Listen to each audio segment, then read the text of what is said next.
ओम शांति। आज बाबा के 25 तारीख के मधुर महावाक्य है।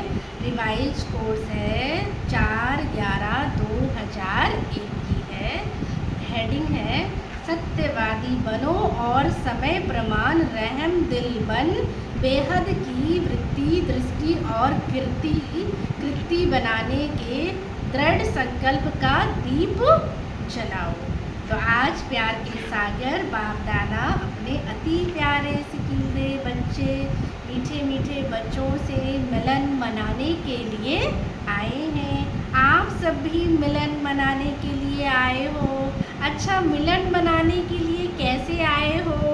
भाग भाग कर आए हो। तो बाप दादा भी बच्चों से मिलन मनाने के लिए भाग भाग करके आए हैं। आप सभी तो इस लोक से आए हो, बाप दादा परलोक सूक्ष्म लोक से आए हैं। तो सबसे दूर कौन आया है? कौन आया है सबसे दूर से? कौन दूरादेशी है? डबल फॉरेनर्स दूरादेशी है? नहीं, सबसे दूर से दूर दूरादेशी तो कौन है? बाप ही है। जो इतनी दूर से बाबा ने कहा कोई नहीं आता, एक बाप ही आते हैं। बाप दादा को इस बार ये डबल विदेशी व भारतवासी बच्चों की एक बात पर बहुत नाज है। अच्छा, बाबा कहते वो कौन सी बात पर नाज है? बोलो। विशेष डबल विदेशी बच्चों की हिम्मत बाप दादा को नाज है ना। विदेशी बच्चों की हिम्मत देख बाप दादा को नाज है। कैसी परिस्थिति में बाप से मिलने के लिए पहुँच ही गए। कैसी भी परिस्थिति हो लेकिन बाबा से मिलने के लिए पहुँच ही गए। ड्रामा ने खेल भी दिखाया लेकिन बाप और बच्चों के मिलन को ड्रामा भी रोक नहीं सका। तो ऐसे हिम्मत वाले बच्चों पर बाप दादा विशेष वरदानों की क्या कर रहे हैं? वर्षा कर रहे हैं। आज इस घड़ी जो भी बच्चा जो भी वरदान चाहे वो वरदान मिलेगा, सहज मिलेगा। लेकिन इस वरदान को रोज अमृत वेले और कर्म योगी स्थिति में बार बार दिल से क्या करना है? याद करना है। दिल शिकस्त नहीं होना है। वरदान प्राप्त है सिर्फ जैसे स्थूल नैनों के बीच में निरंतर बिजली चमकती है ना, ऐसे सदा नैनों में बाप बिजली को क्या करना है? समाकर रखना है। रख सकते हो या मुश्किल है? बाबा को अपने नैनों में समाकर रख सकते हो? बाबा पूछ रहे हैं। या मुश्किल है? सहज है। तो जैसे स्थूल बिजली निरंतर है ऐसे नैनों में निरंतर बाप बिजली भी क्या हो? समाया हुआ हो। समा लिया? पूछ रहे बाबा, समा लिया? फिट हो गया ना? निकल तो नहीं जाएगा? बाबा कहते हैं बिंदी निकल तो नहीं जाएगा। अगर नैनों में निरंतर बाप की बिंदी समाया हुआ है तो और किसी तरफ नयन हमारी आकर्षित नहीं होंगे। मेहनत से भी बाबा कहते क्या हो जाएंगे? वो छूट जाएंगे और तरफ नज़र ही नहीं जाएगी। क्योंकि नज़र में ही जब बिंदी समा गया, नज़रों में ही बाप समा गया तो और कुछ नज़र नहीं आएगा। बिल्कुल जैसे कि सेफ हो जाएंगे। कुछ भी हो जाए लेकिन नैनों में सदा बिंदी बाप समाया हुआ हो, सदा नैनों में क्या हो? समाया हुआ होगा। तो दिल में भी वो समाया हुआ होगा।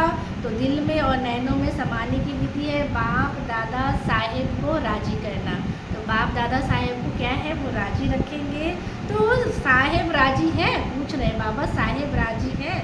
आप समझते हो बाप दादा साहेब आपके ऊपर राजी है? तो कितने परसेंट राजी है? कोई ने कहा 99% राजी है, कोई ने कहा 75% राजी है। आफरीन है। बाबा कह रहे हैं आफरीन है। बाप दादा को राजी करना तो बहुत सहज है। बाप दादा को राजी करने का सहज साधन है सच्ची दिल। तो सच्ची दिल पर ही क्या होते हैं? साहेब राजी होते हैं। हर कर्म में सत्यवादी, सत्यता ही महानता है।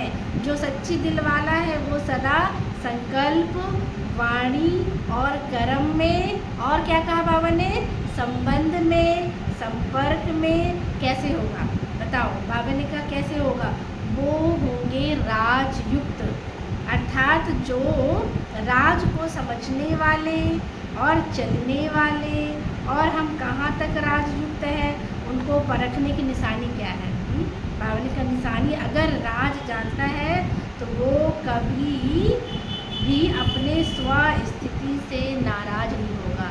जो बाबा कहते हैं अपनी स्थिति कैसी होगी, वो अपनी स्थिति से संतुष्ट होगा, अर्थात कभी भी दिल शिकस्त नहीं होगा और संकल्प में भी, वृत्ति से भी, स्मृति से भी, दृष्टि से भी किसी को नाराज नहीं करेगा, क्योंकि वो सबके व अपने संस्कार स्वभाव को जानने वाला क्या होगा, राजयुक्त होगा। कहते हैं ना, जो राज को जानते हैं वह कभी भी क्या है, नाराज नहीं होंगे। अगर राज को जानता है तो वो कभी भी बावन का स्वस्थिति से नाराज नहीं होंगे। तो बाप को राजी करने की विधि है राजयुक्त चलना, और राजयुक्त अर्थात ना अपने अंदर नाराजगी आए, ना औरों को नाराज करे, ना स्वयं से नाराजगी आए, ना औरों को नाराज करे। तो सदा समय अनुसार अपने मन बुद्धि को स्वप्न तक भी सदा शुभ भाव और शुद्ध रखो। स्वप्न में भी बाबा ने कहा क्या है, शुद्ध रखो। कई बच्चे रूहान में कहते हैं बाप दादा तो शक्तियाँ देता है, लेकिन समय पर शक्ति को यूज नहीं होती है। बाप दादा विशेष सब बच्चों के साथी होने के संबंध से विशेष ऐसे समय पर एक्स्ट्रा मदद देते हैं।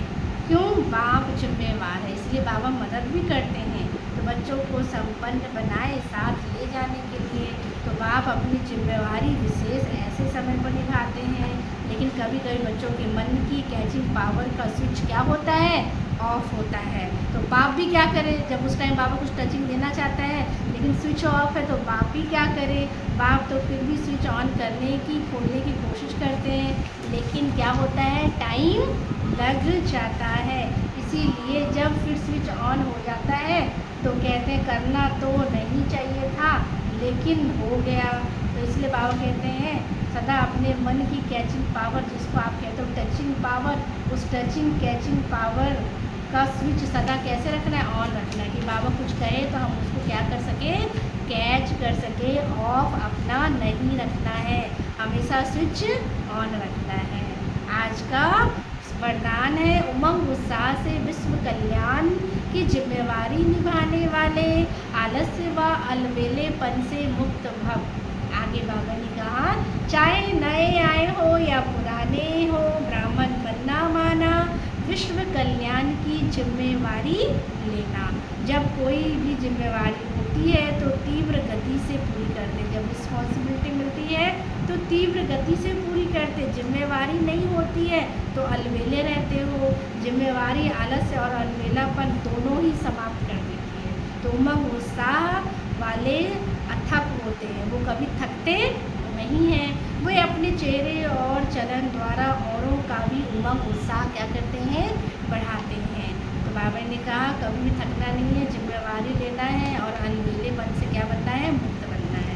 स्लोगन है समय प्रमाण शक्तियों को यूज करना माना, ज्ञानी और योगी तो आत्मा की क्या है, बनना है। समय प्रमाण शक्तियों को यूज करना माना, ज्ञानी और योगी तो आत्मा बनना है। अच्छा, ओम शांति।